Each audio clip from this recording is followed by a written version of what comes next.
जैसा कि आप जानते हैं कि शक्करपारे बच्चे और बड़े सब शौक से खाते हैं और यकीन जानिए अगर आप शक्करपारे घर में बनाते हैं तो एक तो बहुत सस्ते पड़ते हैं और दूसरा बाजार के मुकाबले में बहुत ज्यादा खस्ता और मजेदार बनकर तैयार होते हैं। तो आज मैं आपसे बहुत खस्ता मुंह में घुल जाने वाले बिल्कुल परफेक्ट शक्करपारों की रेसिपी शेयर कर रही हूँ। अगर आपके शक्करपारे खस्ता नहीं बनते या उन पर चीनी की कोटिंग ठीक तरीके से नहीं होती या फिर कोटिंग करते हुए शक्करपारे टूट जाते हैं तो मेरी तमाम टिप्स को फॉलो करते हुए ये शक्करपारे जरूर बनाइएगा और ये शक्करपारे आप आराम से एक बड़े से जार में या फिर जिप प्लास्टिक बैग में 6 से 8 महीने आराम से स्टोर करके इस्तेमाल कर सकते हैं। जब आपको हल्की फुल्की भूख लगे तो आप ये शक्करपारे चाय के साथ नोश फरमाइए, बहुत मजे के लगते हैं।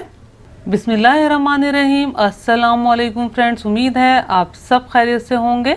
आधा किलो मैदा मैंने बोल में शामिल किया है और ये 1 टेबल स्पून भर के पिसी हुई चीनी शामिल की है और इसमें ये 2 चुटकी नमक शामिल करेंगे और इसमें ये मैं 125 ग्राम यानी कि आधा पाव मेल्टेड घी शामिल कर रही हूँ। आप इसमें घी की जगह कुकिंग ऑयल का भी इस्तेमाल कर सकते हैं, लेकिन बहुत बेहतर है कि इस पॉइंट पर घी का इस्तेमाल किया जाए।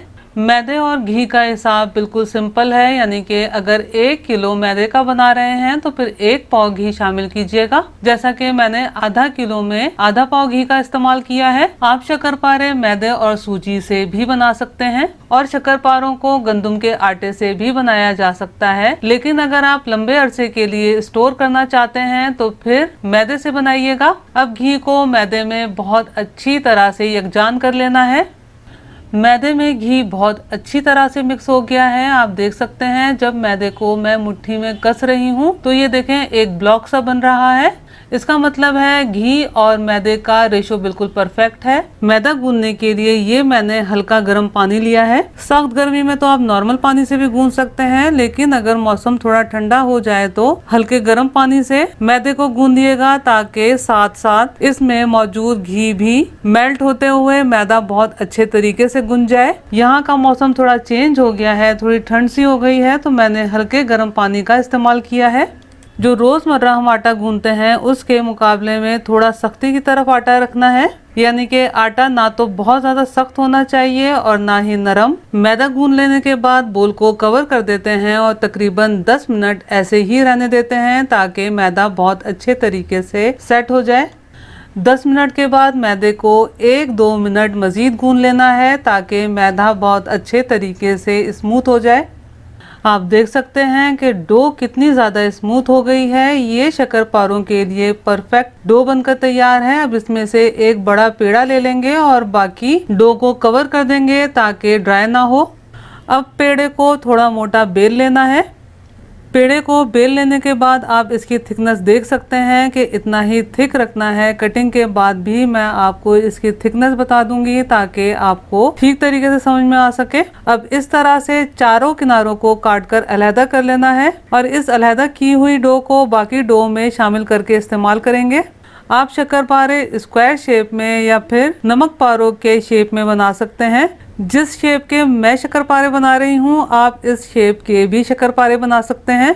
अब इन्हें एक प्लेट में ट्रांसफर कर लेते हैं और जो आपको थिकनेस नजर आ रही है इतना ही थिक रखना है, क्योंकि जब इन्हें हम फ्राई करेंगे तो ये फूलेंगे और इनमें लेयर्स सी बन जाएंगी और जब चाशनी में डालेंगे तो ये मजीद फूलेंगे, तो इसलिए इससे ज्यादा थिक मत रखिएगा। बाकी डो के भी सेम प्रोसेस से शक्करपारे तैयार कर लेंगे। ये तमाम डो के शक्करपारे बनकर तैयार हैं। अब इन्हें फ्राई कर लेते हैं। आपने फ्राई करने के तरीके को ठीक से फॉलो करना है। शक्करपारों को डीप फ्राई करना है तो मैंने हस्बे ज़रूरत कुकिंग ऑयल मीडियम फ्लेम पर गर्म किया है और इस वक्त फ्लेम भी मीडियम है। तो हमें इस तरह एक साथ ही पैन की गुंजाइश के हिसाब से शक्करपारे शामिल करने हैं, क्योंकि एक एक दो दो करके शामिल किए तो कुछ पर डार्क कलर आ जाएगा और कुछ लाइट कलर के फ्राई होंगे। अब इस तरह हल्के हाथ से सीख या चमचे की मदद से शक्करपारों को अलट पलट करेंगे। आप देख सकते हैं कि मैंने फ्लेम को इस वक्त मीडियम रखा हुआ है। मीडियम फ्लेम पर जब शक्करपारों पर इस तरह से वाइट कलर की लेयर आ जाए यानी कोटिंग सी बन जाए तो फ्लेम को बिल्कुल लो कर देना है, जैसा कि आपको फ्लेम नजर आ रही है। अब बस इसी फ्लेम पर येलोइश गोल्डन होने तक शक्करपारों को फ्राई करना है। आप देख सकते हैं कि एक वाइट सी लेयर आ जाने के बाद तमाम शक्करपारे ऊपर आ गए हैं। आपने शक्करपारों को फ्राई करने में बिल्कुल भी जल्दबाजी नहीं करनी। एक बैच फ्राई होने में तकरीबन 15 मिनट लो फ्लेम पर लग सकते हैं और इस तरह अलट पलट करते रहेंगे ताकि तमाम शक्करपारों पर एक जैसा कलर आ सके। जब लो फ्लेम पर शक्करपारों पर इस तरह का कलर आ जाए तो समझें कि शक्करपारे फ्राई होकर तैयार हैं। बस बाकी शक्करपारे भी इसी तरह से फ्राई कर लेने हैं।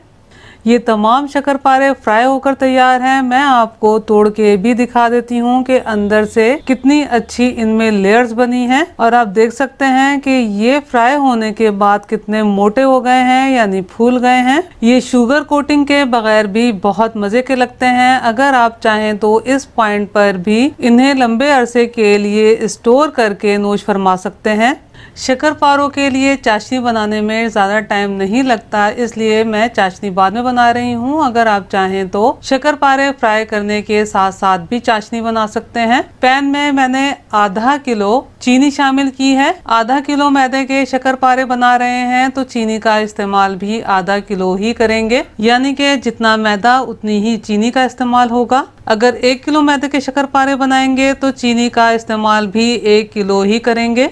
चीनी में पानी इतना शामिल करना है कि चीनी बहुत अच्छे तरीके से डूब जाए। तो मैंने सिर्फ 3/4 कप पानी शामिल किया है। हाफ टी स्पून इलायची पाउडर शामिल किया है। अब मीडियम फ्लेम पर चीनी को मेल्ट होने देते हैं। आप देख सकते हैं कि चीनी बहुत अच्छे तरीके से मेल्ट हो गई है। अब शीरे को मीडियम फ्लेम पर इतना पकाना है कि इसमें बहुत हैवी से बबल बनने लगे। आप देख सकते हैं कि शीरे में कितने हैवी से बबल बनने लगे हैं। मैंने शीरे को 3 से 4 मिनट मीडियम फ्लेम पर पकाया है। अब फ्लेम को लो कर देते हैं और शीरे की कंसिस्टेंसी चेक कर लेते हैं। हमारी रिक्वायरमेंट के हिसाब से चाशनी बहुत अच्छे तरीके से तैयार हो गई है। आप देख सकते हैं कि एक तार की गाढ़ी चाशनी बनकर तैयार है। बस हमें ऐसी ही गाढ़ी चाशनी दरकार है। अगर चाशनी इससे ज्यादा गाढ़ी रखी तो शक्करपारों में जज्ब नहीं हो पाएगी। फ्लेम को मैंने मीडियम कर दिया है। अब इसमें ये तमाम शक्करपारे शामिल कर देंगे। शक्करपारों को इसी तरह चाशनी में अलट पलट करते हुए मीडियम फ्लेम पर 2 से 3 मिनट पकाना है। मैंने शक्करपारों को शीरे में 3 मिनट मीडियम फ्लेम पर पकाया है। आप देख सकते हैं शीरा बहुत ज़्यादा गाढ़ा हो गया है और शीरा चीनी में तब्दील होना शुरू हो गया है। तो इस पॉइंट पर फ्लेम को ऑफ कर देना है और ऑफ फ्लेम पर शक्करपारों को शीरे में अलट पलट करना है। आप देख सकते हैं कि चीनी बहुत अच्छे तरीके से शक्करपारों पर कोट हो गई है।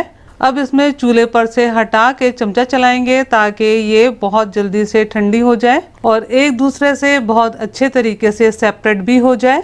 शक्करपारों पर से जो थोड़ी बहुत चीनी झड़ के नीचे बैठ जाती है उसे आप किसी भी स्वीट डिश में इस्तेमाल कर सकते हैं। ये हमारे बहुत मज़ेदार शक्करपारे बनकर तैयार हैं। अब इन्हें आधा घंटा ऐसे ही रहने देते हैं ताकि रूम टेम्परेचर पर बहुत अच्छे तरीके से ठंडे हो जाएं। शक्करपारे रूम टेम्परेचर पर बहुत अच्छे तरीके से ठंडे हो गए हैं। अब ये खाने के लिए और स्टोर करने के लिए तैयार हैं। अगर आपको मेरी रेसिपी पसंद आई हो तो लाइक कीजिए, अपने दोस्त अहबाब में शेयर कीजिए और मेरे चैनल को सब्सक्राइब करना और बेल बटन को क्लिक करना बिल्कुल भी मत भूलिएगा। अल्लाह हम सब का दस्तरख्वान हलाल रिस्क से वसी तर फरमाए, आमीन। मुझे भी अपनी दुआओं में याद रखिएगा। अपना बहुत ख्याल रखिएगा। अगली रेसिपी की वीडियो तक के लिए अल्लाह हाफिज।